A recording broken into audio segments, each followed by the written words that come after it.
Assalamualaikum warahmatullahi wabarakatuh.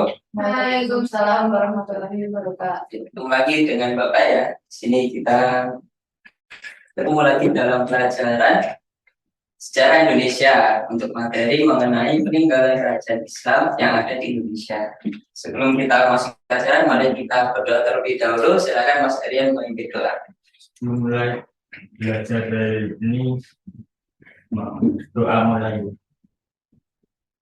doa selesai. Baik, terima kasih Mas Aryan atas pilihan doanya.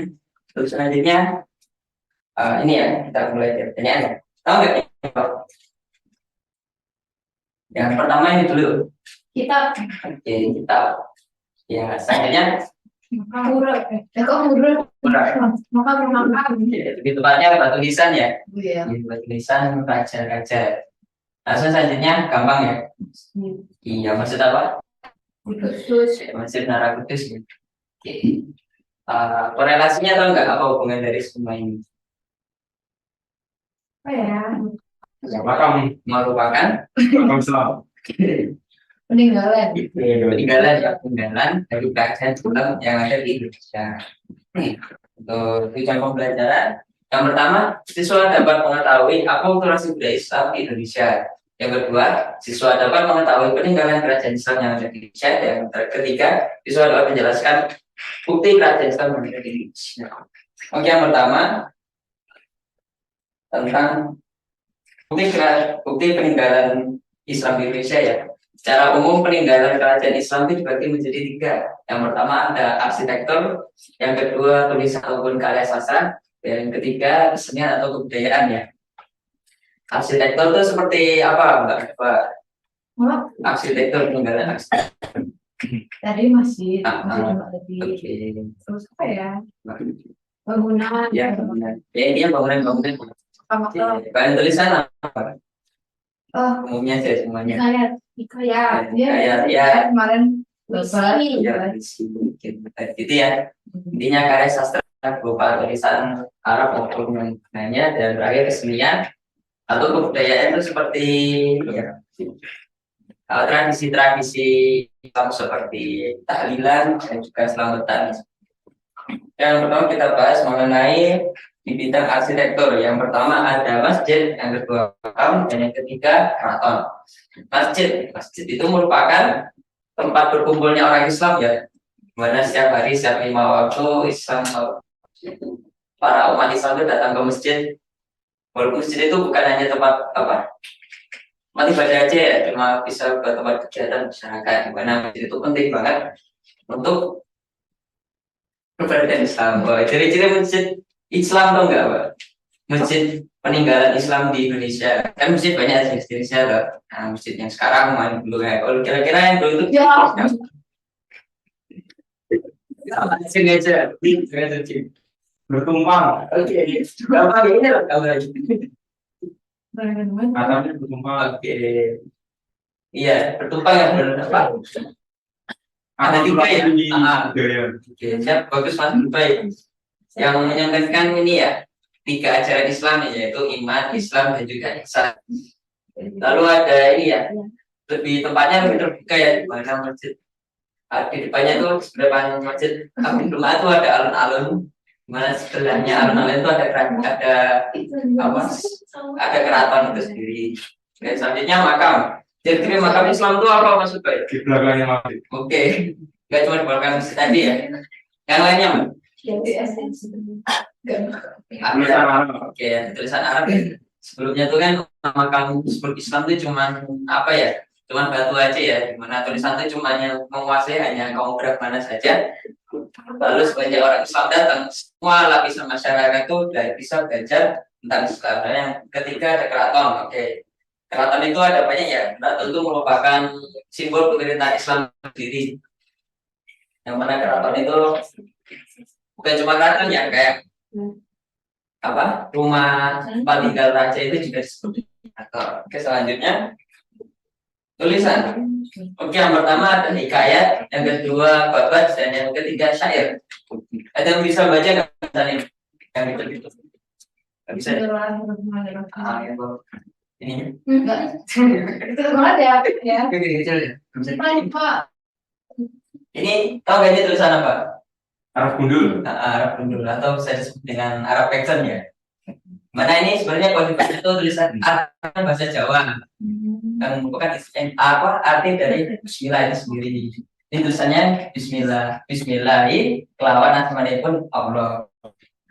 Kan welas sehat setelah ya itu merupakan strategi dari para guru-guru Islam ya, di mana pada saat itu kan tulisannya itu belum ada ya, di mana saat itu tuh tulisan tuh hanya huruf Sanskerta yang tidak semua bisa. Akhirnya ketika Islam masuk diperkenalkan tulisan Arab ya itu pakai tulisan Arab itu sendiri, dan akhirnya oleh para ulama-ulama selanjutnya itu untuk menyebarkan ini ya, untuk menyaingi tulisan Latin ya yang disebarkan oleh Belanda ya untuk saat itu, untuk menyebarkan Kristen kan pakai tulisan Latin. Nah, untuk menyerangnya itu pakai tulisan. Kan yang ketiga ada babat. Babat itu apa masuk? Tahu nggak? Buat Kayak anu Cerita daerah. ya cerita. Kayak cerita tentang kerajaan ya. Kerajaan intinya ya itu tentang seseorang, misalnya hikayat raja-raja Aceh, lalu hikayat raja siapa. Kalau babat itu lebih ke secara umum, misalnya babat tanah Jawa tentang gimana kerajaan Jawa ada, lalu ada babat Gresik tentang kerajaan Gresik dan lain-lain. Lalu syair itu lebih ke ya keindahan bahasa ya, seperti puisi ya, seperti itu ya. Nah, saya itu kebanyakan berkembangnya itu di Sumatera, kerajaan-kerajaan seperti Aceh, kerajaan Samudra Pasai itu kebanyakan berkembangnya dengan syair. Oke, selanjutnya tradisi tentang kebudayaan. Yang pertama ada sekatan. Ya, seperti gambar ya, sekatan tuh ada banyak jenisnya ya. Ada gunungan, gimana setiap apa Mas Fadil masuk baik. sekarang Maulud. Jika setiap Maulud ya memperingati hari Nabi Muhammad. Ya itu merupakan ini ya strategi masuknya Islam di Indonesia juga. Lalu ada selamatan itu seperti ini ya hari lahir, lalu ada meninggalnya juga. Lalu yang terakhir wayang itu sebenarnya wayang itu ini ya warisan dari Hindu Buddha, lalu oleh para sunan-sunan tuh namanya Sunan Kalijogo itu memasukkan unsur Islam ya ke dalam wayang, ditambahkan tokoh wayang itu sendiri ya, seperti apa Punakawan itu kan tokoh murni orang Jawa kan dari India gitu ya. Oke, selanjutnya evaluasi. Nah, saya kirim di grup ya.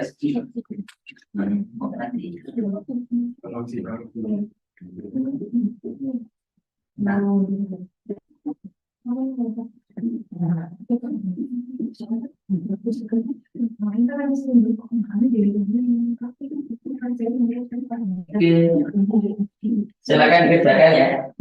Saya kirim di grup. Halo. Silakan dikerjakan di grup.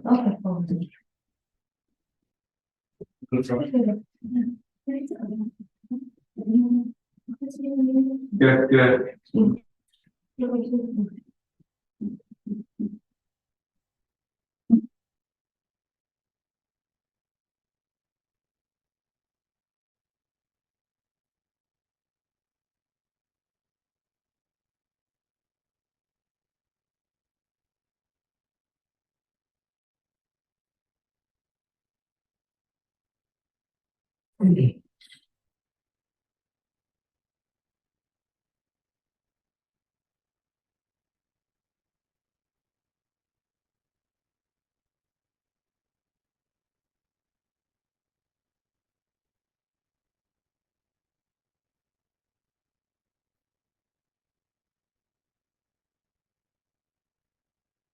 aku pilih transaksi, tapi yang opsi satu loh.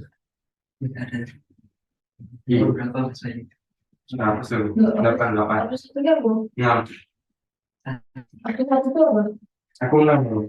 Ya benar semua tapi udah dalam opsi satu begitu semua. Jadi sangat menyebarkan. Buatnya baru tadi.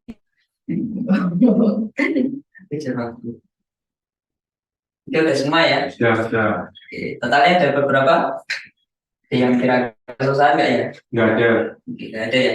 Ada. Oke, selanjutnya hikmah dan kesimpulan. Kira-kira apa yang bisa diambil dari pelajaran kita hari ini ya? Contohnya aja. Hikmah. Mm-mm. Anu, Atau toleransi itu sangatlah penting Oke. di kehidupan. Ada lagi, Mbak Aceng mungkin Mode-mode budaya. apa itu?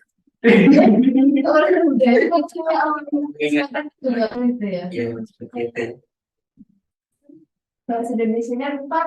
Menjaga kita budaya. Ya, melestarikan budaya. Budaya. Apa itu?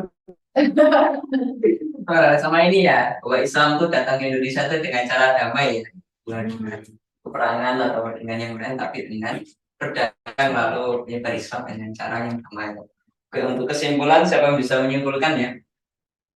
Kira-kira? Ya, kesimpulan dari kelompok Membahas. Ya gitu. Ya, ya. Jadi itu dibahas mana ya kerajaan Islam peninggalan sejarahnya dari Hidayat terserah ini apa namanya? Anu, the will pokoknya. seperti itu ya. Ya kayak Intinya begini. Oke, Toleransi itu penting sih. nah, itu penting. Terima kasih Mas Erian atas menyampaikan kesimpulannya. Akhirnya kita mencapai penghujung pertemuan kita hari ini. Untuk selanjutnya besok kita UAS ya, dan juga merupakan pertemuan kita terakhir pertemuan ulang. Oke, untuk mengakhiri pelajaran hari ini, mari kita berdoa. Silakan Mbak Ropa memimpin doa. Untuk mengakhiri pembahasan pada pagi hari ini, berdoa dari Tuhan. Terima kasih. Sekian dari saya. Wassalamualaikum warahmatullahi wabarakatuh. Waalaikumsalam warahmatullahi wabarakatuh.